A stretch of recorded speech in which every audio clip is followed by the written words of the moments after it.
ஹாய்ங்க. இன்றைக்கி நம்ம சுண்டல் குழம்பு செய்ய போகிறோம். சுண்டல் குழம்பு செய்கிறதுக்கு தேவையான பொருள் நம்ம என்னென்னு பார்த்துக்கலாம். மிளகாய் சேர்த்துக்கலாம். காஷ்மீர் மிளகாய் 2 சேர்த்துக்கலாம். தனியாக பெரிய ஸ்பூனில் 1 ஸ்பூன் சேர்த்துக்கலாம். நம்ம எவ்வளோ சுண்டல் எடுக்கிறோமோ அதுக்கு தகுந்த மாதிரி சேர்த்துக்கணும்.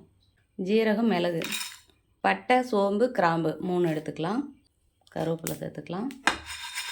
இது எண்ணெய் சேர்க்காமல் வறுத்துக்கலாம். இது கூட கொஞ்சம் கசகசா சேர்த்துக்கலாம். பாருங்கள், இந்த மாதிரி நல்லா வெடித்து வரணும். நல்லா செவந்துருச்சு. இப்போ இதை நம்ம ஒரு பிளேட்டில் மாற்றிக்கலாம். ஒரு பவுலில் நிலக்கடலை சேர்த்துக்கலாம். தோல் எடுத்துட்டோம்னா சத்து இருக்காது. நீங்கள் தோலோடு சேர்த்து செஞ்சு பாருங்கள், அதில் வந்து சத்து இருக்குது. நல்லா செவந்துருச்சு.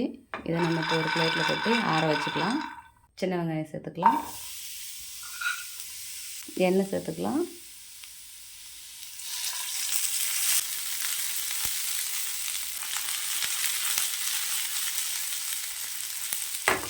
ஒரே ஒரு தக்காளி சேர்த்துக்கலாம்.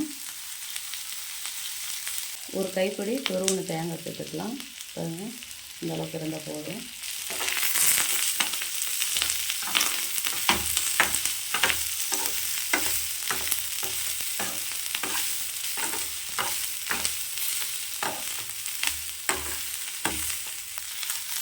இப்போ நல்லா வதங்கிடுச்சு. இதை நம்ம இப்போ ஆற வச்சு அரைச்சிட்டு வந்துடலாம். கடாயை வச்சாச்சு. எண்ணெய் சேர்த்துக்கலாம். கடுகு, உளுத்தம் பருப்பு சேர்த்துக்கலாம்.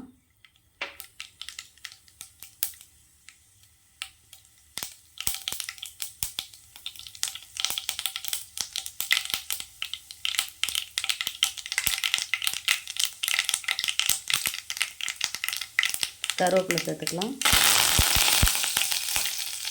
இஞ்சி பூண்டு சேர்த்துக்கலாம்.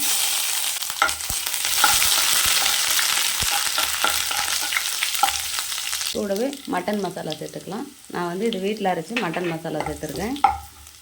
உப்பு சேர்த்துக்கலாம். அடுப்பை கம்மியாக வச்சுக்கோங்க. மஞ்சள் சேர்த்துக்கலாம். நம்ம அரைச்சி வச்ச கிரேவி சேர்த்துக்கலாம்.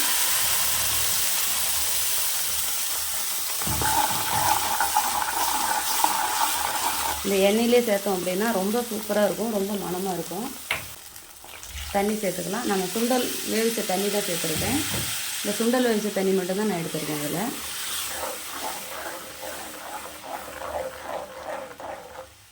பாருங்கள், சுண்டல் இந்த மாதிரி நல்லா வேவிச்சு இதான் 2 விசில் விட்டால் போதும். 2 விசில் தான் விடணும், மேலே எச்சா விடக்கூடாது. பாருங்கள், சுண்டலை சேர்த்துக்கலாம்.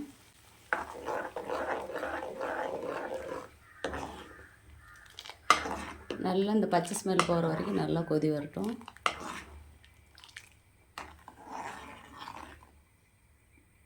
நம்ம நிலக்கடலை சேர்த்ததுனால சுவை வந்து டிஃப்ரெண்ட் சுவையாக இருக்கும், சூப்பராக இருக்கும். நீங்கள் ட்ரை பண்ணி பாருங்கள்.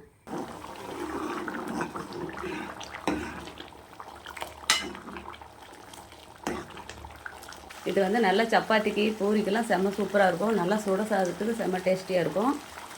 பாருங்கள், நல்லா வெந்துருச்சு. உங்களுக்கு இன்னும் கிரேவி மாதிரி வேணும்னாலும் நீங்கள் கிரேவி மாதிரி வச்சுக்கலாம். இது வந்து நான் சாப்பாட்டுக்கு தான் வச்சுருக்கேன், அதனால் எனக்கு இந்த அளவுக்கு போதும். சூப்பராக சுண்டல் குழம்பு ரெடி ஆகிடுச்சு. இதே மாதிரி நீங்களும் உங்கள் வீட்டில் செஞ்சு பாருங்கள். செஞ்சு பார்த்துட்டு எப்படி இருக்குன்னு எனக்கு ஒரு கமெண்ட் பண்ணுங்கள், லைக் பண்ணுங்கள், ஷேர் பண்ணுங்கள், ஒரு சப்ஸ்கிரைப் பண்ணிடுங்க.